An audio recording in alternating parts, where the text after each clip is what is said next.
If you want to change the font style in Samsung, then what to do is go to settings here, go to this option display, scroll down and go to this option font size and style. Now go to font style and you have the option to change the font.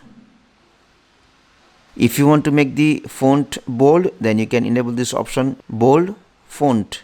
Also you have the option to increase the size of the font if you want. Now if you want to add other fonts, what you do is select font style, go to download fonts, and then you have top paid fonts.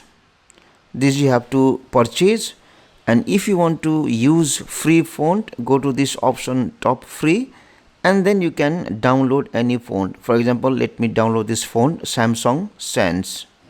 Once the font is downloaded and installed, I can go back, and if you see I have this new font Samsung Sans. I can select this one and then change the font size.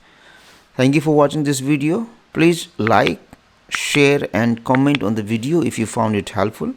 Also click on the subscribe button and hit on the bell icon to get the notification of our latest videos for free.